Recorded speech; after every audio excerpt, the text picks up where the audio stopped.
Hey everyone, this is Nitro. In this video, I'm going to review a new Steam game, Pax and Danger. And my opinion of the game is very positive, but I won't say it's the greatest game because there is major balance issues with the game right now. Still, it's worth a play if you are looking for a new game that's like Battle Brothers or Darkest Dungeon, roguelites like that. So I'll do a quick demo of the game, and let's get started. You can see on the left that there are a lot of different classes for your characters, and they can be both male or female class. So I'm just going to start with a War Engineer because they're one of the classes with the longest range. Archers are also long-range characters. The difference between the two really is the Archer has less damage, while the War Engineer needs to set up before they can attack. So let's just begin. You can see that I basically started a game on hard difficulty and I got to day 9 with it. And I also, so I'm just going to start another game on normal difficulty and begin.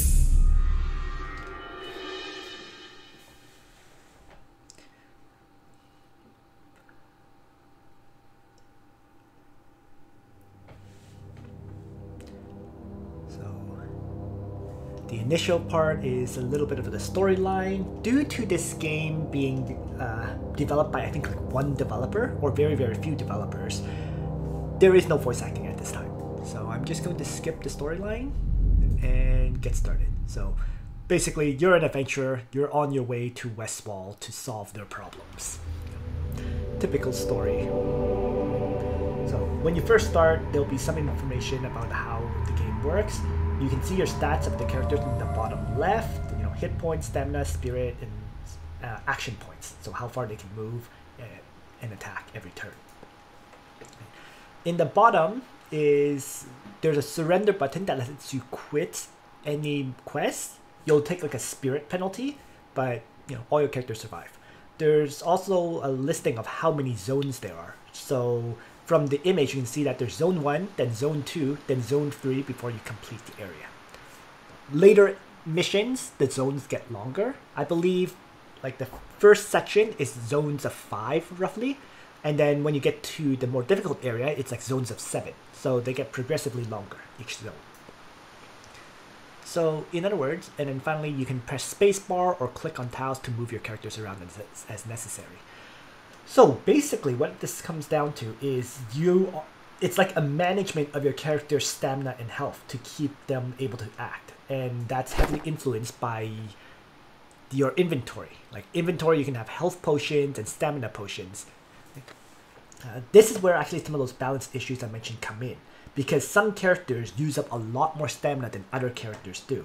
So the developer really does need to work a bit on the classes balance, especially how much stamina they use. A great example is like the War Engineer. Let me just move my War Engineer first and get into like a battle as fast as I can. And I'm just looking to see if there's anything to pick up on the map. There isn't. So here we go. I'm in a battle. And what I was mentioning about the Engineer is that basically my character has 4 skills. Right? An explosive round that uses 5 stamina. I can place down barricades for 2 stamina. I can set up that uses no stamina. And then my base attack uses 3 stamina. Because setup uses no stamina and base attack uses 3, the War Engineer is one of the most efficient in terms of stamina usage. Because the base attacks do a lot of damage. Like much more than most other classes do. So I just moved back to, did the setup, and now I'm going to attack, and that was 10 damage. Enemy gets one-shotted just like that.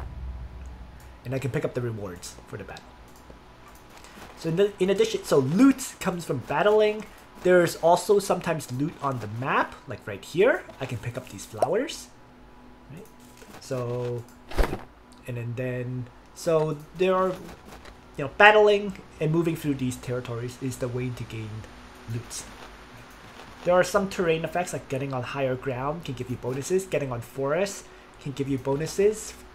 Higher ground I think is like a attack bonus. Forest is like defense bonus. Stuff like that. So let's just keep moving. And here I found another character and they're going to join me. Okay. So, enemies get to move first. So this is, let's take a look. So a little bit of the characters as well. Characters come with positive and negative traits. Okay, so that is a huge RNG element as a result. Like, for example, this character is loyal, and if it hits an enemy, they may end up fleeing. But on the flip side, she's forgetful, so she doesn't level up as quickly, and she's immature, so she can lower the spirit of your allies. So be it. So, why don't I... So with her, if I conjure up a weapon, it looks like... Oh, I can swap weapons too. Cool. If I move back 2, I press the C key, I can change weaponry, and then I can do like a range attack or whatever. Interesting. Okay. Anyway, so this is a character that can be both classes, in other words. In the meantime, let's move my engineer back and mount. So it can be both a melee character and a ranged character. So, yeah, interesting about the different classes. So, and I can also conjure up elementals. So let's just move back 2 more. Maybe just try dropping an elemental. Oh, interesting. Let's range attack. So what I said about one-shotting, right? Doing 10 damage in 1 hit. And this elemental does what? Oh, it's just an ally. I don't get to control it. Okay, but it's an ally. It's like an extra unit on the field. That's useful. In no case, let's move back. Range attack. Miss. So huge RNG element whether you hit the enemies or not. Missing is a huge damage loss. In any case, so we can see like what the war engineer being super effective, just taking down these enemies in 1 shot. What I said about less stamina usage, right? Because in that battle, for the 2 attacks, a summon and an attack, she used up 8 stamina, whereas my engineer has killed 3 enemies directly and used up 9. In any case, let's continue to move through the last territory or last zone, and I'm up against an archer and so on. So why don't I just move back for now?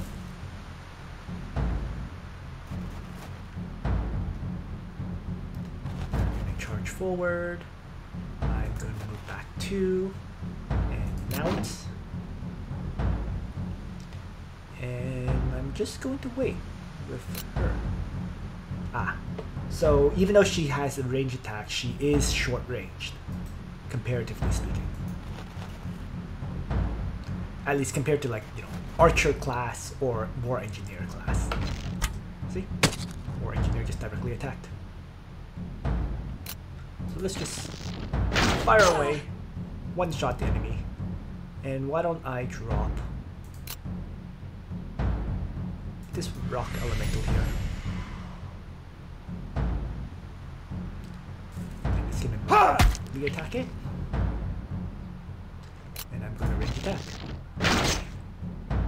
Nope, 12 damage. Not enough to kill. So I'm just gonna range attack like this, and there we go. And then I can pick up 2 pieces of bread, which aren't much good. But I suppose it's better than nothing. And my party will continue to advance and get to the mission completion. So there we are. Blah blah blah, completed. Okay, so kind of interesting, right? I guess the main thing is these kind of traits and features. I think that's in some ways a major limitation, because you can't, currently anyways, you can't adjust any of this. So if you're lucky, you may get very good traits on your characters. And in the inn, where you hire more characters, hopefully you get good companions with good traits. So that can be a major annoyance, if you will. Alright. Other than that, I'm just going to switch over to my either a game to talk about this a little bit more. I'm just going to save this. So in town, what you can do is the following. Let's just jump into this one.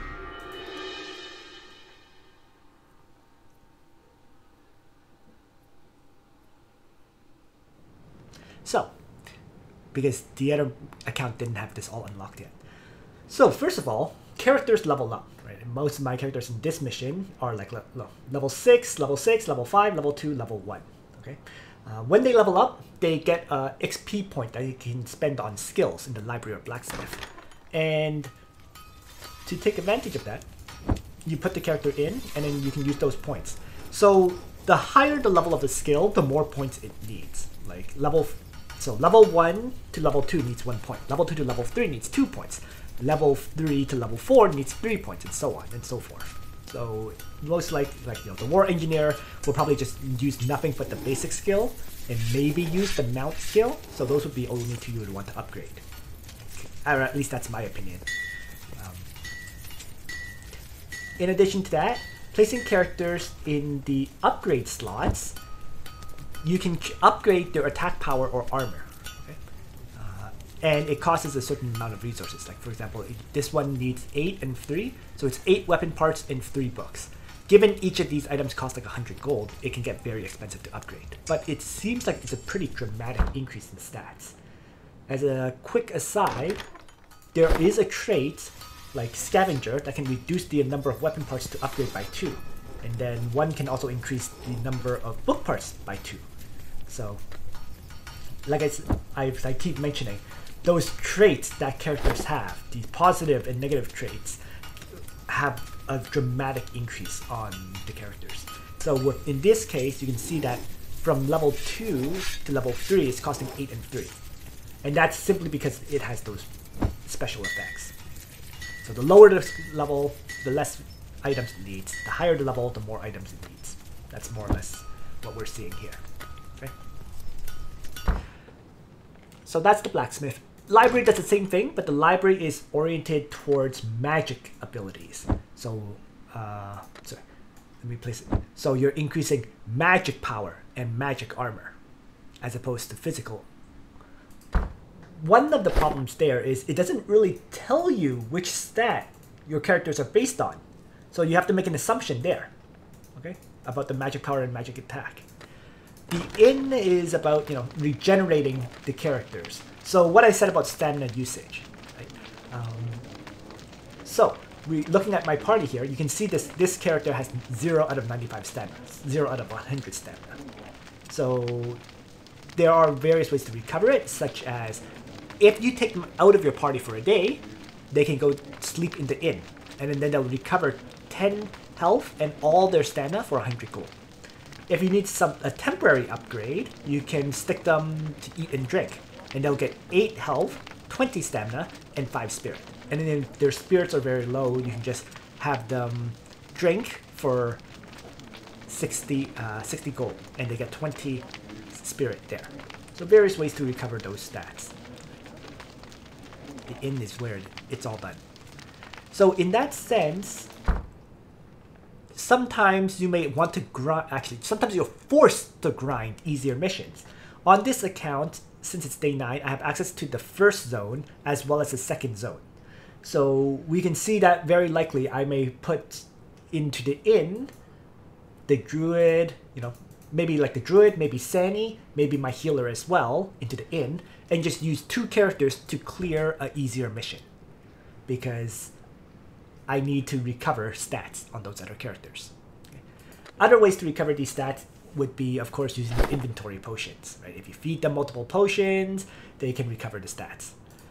One annoying thing about the game, as a side note, is that after several days, if the characters have not gone to sleep, their condition degenerates. So they may be fine initially, but they'll reach a tired state after a while, and then after the tired state, they'll become exhausted. Okay, and these are kind of stat debuff effects. So every so often you will have to bring the characters and put them to sleep. Okay. Trader, not much needs to be said about it. You can buy equipment with your gold.